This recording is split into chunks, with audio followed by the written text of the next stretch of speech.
Hai semuanya, sebelum cerita ini dimulai, gue mau ajak kalian duduk sebentar dan dengerin perjalanan yang bakal bikin kalian mikir dua kali tentang apa arti sebuah ketenaran. Cerita ini bukan cerita biasa, ini pengalaman yang bikin gue jatuh, bangkit dan nemuin diri gue lagi. Kalau kalian suka cerita-cerita kayak gini, jangan lupa tekan tombol subscribe, like dan share supaya gue bisa terus berbagi kisah nyata yang mungkin bisa jadi pelajaran buat kita semua. Gue dulu cuma anak rumahan yang iseng bikin konten dari kamar sempit gue. Kamera murahan, cahaya pas-pasan, suara angin kipas masuk semua. Tapi entah kenapa gue suka banget bikin video. Rasanya kayak dunia cuma punya dua sisi, gue dan kamera. Tapi makin lama, kenyataan mulai nunjukin sisi pahitnya. Video gue sepi, komentar hampir nggak ada. Dan tiap refresh statistik, angka views tetap aja mentok di hitungan puluhan. Teman-teman gue mulai ngeledek halus bilang gue buang waktu. Tapi justru itu yang bikin gue makin keras kepala. Gue pengen buktiin kalau gue bisa terkenal. Hari demi hari gue cari cara supaya konten gue naik. Gue belajar editing, niru gaya kreator besar sampai begadang cuman buat satu video.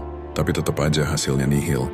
Satu malam, saat gue lagi bengong ngeliatin channel gue yang stagnan, gue kepikiran bikin konten dramatis yang sebenarnya nggak sepenuhnya benar. Bukan bohong total, cuman dilebih-lebihin dikit. Anehnya justru itu yang bikin video gue naik. Komentar masuk, followers bertambah, dan feed gue tiba-tiba rame. Dari situlah semua berawal. Gue mulai ngerasain sensasi viral pertama gue. Kayak ada dorongan aneh yang bilang, lanjut, lakuin lagi. Dan karena gue haus pengakuan, gue nurut aja. Gue mulai bikin konten yang sengaja bikin orang debat, sengaja bikin setup yang kelihatan dramatis. Bahkan beberapa adegan gue ulang berkali-kali biar kelihatan nyata. Makin gue bikin hal kontroversial, makin banyak yang nonton. Tapi tanpa gue sadar, pelan-pelan gue berubah. Gue bukan lagi kreator yang bikin konten dari hati. Gue cuma ngejar angka. Dan itu baru awal bencana yang menunggu di depan. Setelah beberapa konten dramatis gue viral, gue jadi punya keberanian buat ambil langkah lebih ekstrim. Gue bikin prank yang terlalu berlebihan, pura-pura berantem sama orang, bahkan bikin series konflik fiktif yang seolah nyata. Komentar makin ramai, engagement meledak, AdSense naik. Gue mulai bangga dan ngerasa gue di jalur yang bener. Tapi sebenarnya gue lagi menggali lubang buat diri gue sendiri. Teman-teman gue mulai berubah sikap.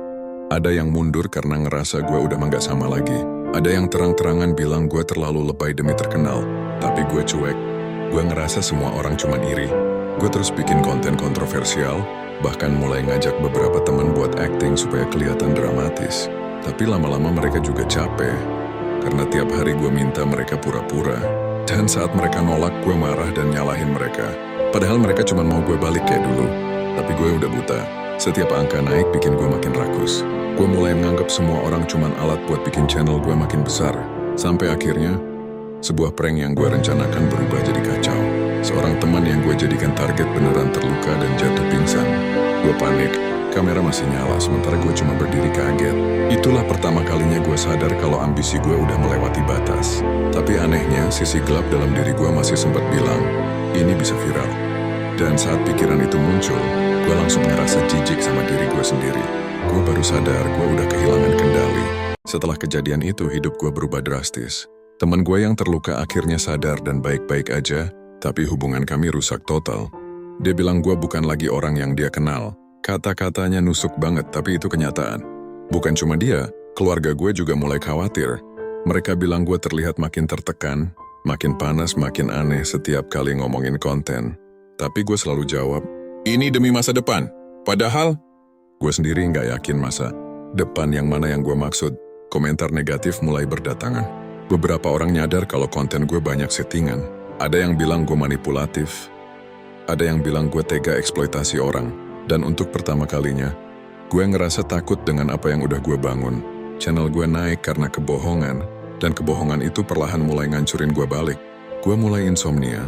Setiap malam gelisah, takut ada yang bongkar semua fakta. Gue mulai ngerasa sendirian meski angka subscriber masih naik. Sampai akhirnya, gue mutusin berhenti sebentar. Gue matiin kamera, gue tarik napas panjang. Dan gue lihat refleksi gue sendiri di layar HP.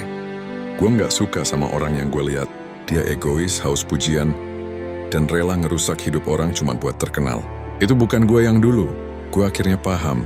Ketenaran instan gak pernah sebanding sama hati yang hancur. Gue kehilangan teman, kepercayaan, bahkan diri gue sendiri. Dan di titik itu gue cuma punya satu pilihan, jujur. Bukan buat dapet dukungan, Tapi biar gue berhenti hidup dalam kepalsuan, gue mulai cerita apa adanya ke penonton.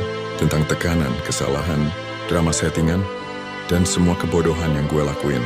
Banyak yang marah, banyak yang kecewa, tapi banyak juga yang bilang mereka lebih suka gue yang jujur.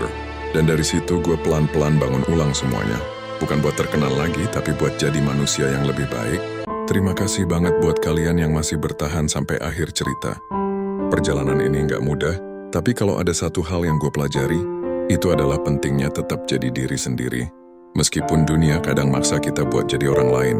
Kalau cerita ini menyentuh hati kalian atau ngasih sudut pandang baru, jangan lupa untuk subscribe, like, dan share videonya, biar lebih banyak orang yang bisa ngerasain pelajaran yang sama. Sampai ketemu di cerita selanjutnya.